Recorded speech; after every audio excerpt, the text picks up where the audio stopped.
Hey everyone, welcome to another deep dive. We got a bunch of excerpts from Sense and Sensibility this time. Austen. The one and only. And I gotta say, these opening chapters are like a masterclass in character development and social dynamics. Oh, for sure. I mean, Austen just drops you right into this world with all its unspoken rules and expectations, and before you know it, you're totally invested in what's going to happen to these characters. Exactly. So for this deep dive, let's really dissect what Austen is doing here. We'll unpack who these characters are, what makes them tick, and how their individual perspectives set the stage for the drama that's about to unfold. Sounds like a plan. Where do we start? Well, right off the bat, we're hit with this huge shift in the Dashwood family's fortune, right? Mr. Dashwood dies, and his dying wish is that his son, from his first marriage, takes care of his second wife and their daughters. It seems like a pretty basic moral obligation, don't you think? On the surface, absolutely.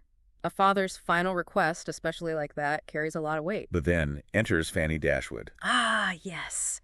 The son's wife. And her reaction to this request is, well, let's just say it's not exactly overflowing with compassion. It's quite a telling introduction to her character, wouldn't you say? Totally. She practically dismisses the whole thing, suggesting that her father-in-law was probably delirious and questioning why her husband should even consider sacrificing their own son's inheritance. It's like, hello, self-interest much. It's a very clear illustration of the power dynamics at play within that newly formed family unit. And it also gives us a glimpse into the social and economic realities of the time.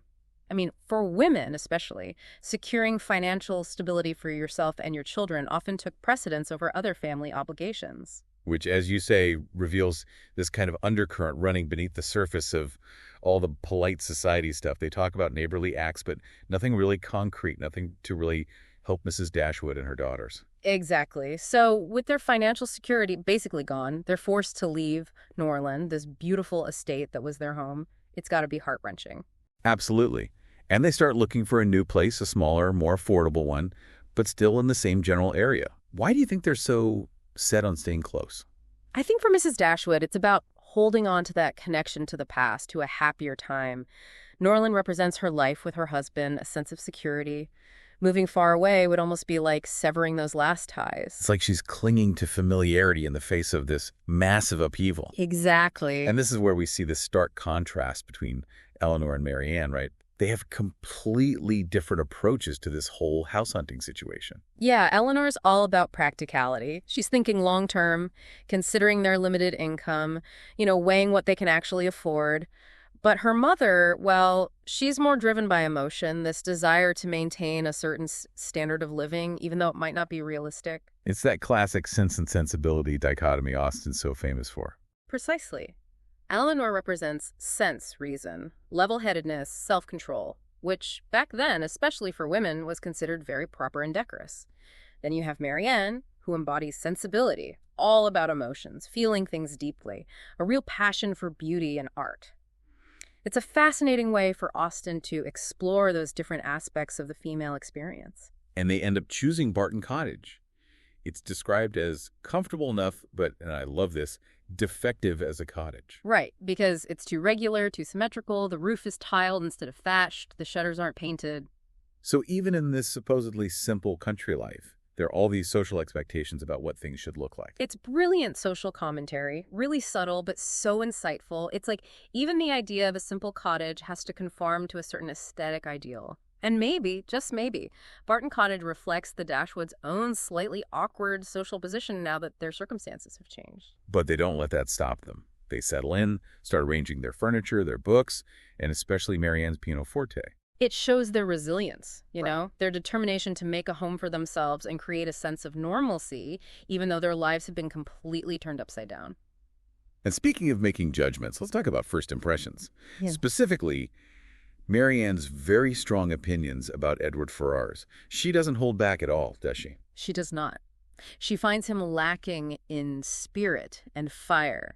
Not handsome enough, not lively enough, and she questions his taste in music and art. Like, does he really appreciate Elinor's drawings, or is he just being polite? To Marianne, he just doesn't measure up to her romantic ideal. It all comes down to this idea of a deep, almost spiritual connection through shared taste. right? Marianne believes that a true partner must be perfectly aligned with her in every way. It sets the bar pretty high. Maybe unrealistically high. And the language she uses to describe Edward, like, how spiritless, how tame was Edward's manner. It just emphasizes her own passionate, expressive nature. She's all about feeling things intensely. Elinor, on the other hand, offers this much more nuanced view of him. Right. She sees his shyness, but also his intelligence, his principles, his genuine appreciation for literature. She even says that his good qualities become more apparent the more you get to know him. It's like she's able to look past the surface and see the real person underneath. She's looking for solid worth, not just superficial charm. And the difference in their opinions on Edward's looks is also fascinating. Marianne finds him plain, while Elinor finds him almost handsome the more she's around him. It's a perfect encapsulation of sense versus sensibility, isn't it? Absolutely. And then, of course, Marianne, in her romantic fervor, jumps to the conclusion that Elinor and Edward must be engaged. Based on, well, very little actual evidence. It's a bit humorous, really, how our own desires can cloud our judgment and make us see what we want to see. And speaking of judgments and perceptions, they arrive at Barton Park and are immediately thrust into this whole new social circle. We meet Sir John Middleton, who is just overflowing with hospitality, maybe a little too much at times. Oh, definitely. He's so eager to please, so enthusiastic, that it can be a bit overwhelming, especially for someone like Elinor. But it's clear he has good intentions. And his desire to get everyone married off is, well, it's very much a product of the times. Bringing young people together was like a central focus of social life back then. It makes you wonder if that pressure contributed to some ill-advised matches. I'm sure it did in some cases. And then we have Lady Middleton, who is practically the opposite of her husband. Right. She's much more reserved, almost aloof, and she seems to rely on her children as her main topic of conversation. That whole scene where they're discussing the likeness of her eldest child feels like Austen poking fun at the superficiality of polite society. Totally. They're just going through the motions, making small talk to fill the silence. It highlights how social interactions often lacked real depth. And then, of course, we have the unforgettable Mrs. Jennings. Oh, she's a gem. Full of good humor, absolutely relentless with her gossip, and determined to find a love match for everyone she meets.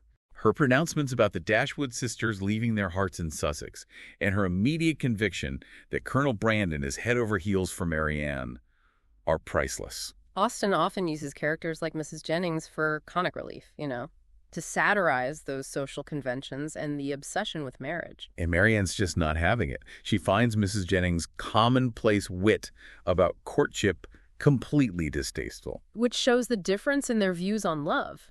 Marianne sees it as this profound, deeply felt experience, while Mrs. Jennings sees it more as a game, a social arrangement. It's the perfect setup for the arrival of Whittlesey. Talk about a dramatic entrance. It's like something straight out of a romance novel, a sudden rainstorm, a damsel in distress, and a dashing rescuer. It's all very calculated to make a strong impression, especially on someone like Marianne who thrives on those romantic ideals. And then you have Sir John singing Willoughby's praises, talking about his connections to Allenham Court and his own estate. Making him sound like the most eligible bachelor in the county. Exactly. So naturally, Marianne is captivated. She sees in Willoughby everything that Edward lacked. Elegance, spirit, passion. And their connection intensifies at lightning speed. They're reading poetry together, having deep conversations, playing music. It's a whirlwind compared to the more restrained interactions between Elinor and Edward. It plays right into Marianne's impulsive nature. She doesn't hesitate. She just dives headfirst into this passionate romance. But Elinor, ever the pragmatist, has her doubts. She observes things about Willoughby that make her uneasy. His impulsiveness, his disregard for social norms, and then there's that extravagant gift of the horse, which Marianne accepts without a second thought. Again, highlighting that difference in their approaches to relationships and societal expectations. Elinor is much more cautious, more aware of those unspoken rules that govern behavior. And Elinor's pretty sure that Marianne and Willoughby are secretly engaged, even though nothing's been announced. She picks up on those subtle cues, those unspoken understandings that are so central to navigating social situations. Then comes the planned excursion to Whitwell, which gets interrupted by Colonel Brandon suddenly having to leave for London. Mrs. Jennings, of course, has a juicy theory about it all. Involving a Miss Williams, who she's convinced is his illegitimate daughter. Which just adds this whole other layer of intrigue to things. It hints at these hidden histories. Secrets lurking beneath the surface of polite society. Austen's so good at creating that sense of intrigue. While everyone else is on their country drive, Marianne and Willoughby sneak off in his curricle for a secret visit to Allenham, which Elinor later finds out about. It's a significant step for them, pushing the boundaries of propriety, and it makes everyone believe they must be seriously involved. But then Willoughby abruptly announces that he's leaving for London too, some urgent business for Mrs. Smith of Allenham. And he's incredibly vague about when he'll be back. Which is a major red flag. Elinor's really worried at this point, and you can sense that heartbreak is looming for Marianne. Definitely. And the contrast between Marianne's reaction and Elinor's is striking. Marianne becomes critical of the Middletons and their friends, while Elinor remains polite and composed. Then Edward visits, and he and Marianne get into this discussion about the picturesque, which just highlights how fundamentally different they are in their views on art and nature. It emphasizes those contrasting personalities and the potential for misunderstanding between them. And then we have the arrival of the Palmers, which is a whole other spectacle. Mr. and Mrs. Palmer are such a study in contrast, aren't they? Yeah. She's all bubbly and enthusiastic, while he's quiet, sarcastic, and clearly not thrilled about having guests. But Mrs. Palmer, true to form, immediately starts speculating about Marianne and Willoughby. She's like a gossip machine that can't be turned off. And then the Miss Steeles arrive, ushered in by Sir John's over-the-top pronouncements about their wonderfulness. But Lucy, especially, sets off alarm bells for Elinor. She's got this faux sweetness and this way of asking seemingly innocent questions that are actually designed to extract information. She's fishing for details about their life in Sussex, any eligible men they might know, especially their brother. And then she drops the bombshell. That she's actually very close to a certain Mr. Ferrars. And it turns out it's Edward. She talks about their secret correspondence, the fact that she has his picture, and then she reveals that they've exchanged a lock of hair and a ring. It's a devastating revelation for Elinor. It throws everything into question and leaves her feeling completely stunned and heartbroken. It's a real turning point in the story. So in this deep dive, we've explored a lot. The Dashwood family's financial downfall, the clash between Elinor's sense and Marianne's sensibility, the introduction of these colorful characters, the whirlwind romance between Marianne and Willoughby, and the shocking truth about Lucy Steele's connection to Edward. And we've only just scratched the surface. It's incredible how much Austen packs into these opening chapters. Right. We get a real sense of the societal pressures, the expectations, and the challenges these characters face, especially the women. And we see how their individual personalities, their beliefs, and their desires shape the way they navigate those complexities. So here's a final thought for you to ponder as you continue reading. How do those initial judgments and expectations we've talked about influence these characters' choices and ultimately determine their happiness or unhappiness? It's a question of whether they adapt and learn or remain fixed in their ways. And what clues can we find in these early chapters that might foreshadow who will find love and who might face disappointment? Austen's always planting little seeds of foreshadowing, so pay close attention. Thanks so much for joining us for this deep dive. If there are any other books or topics you'd love for us to explore, let us know. Until then, happy reading. And happy pondering.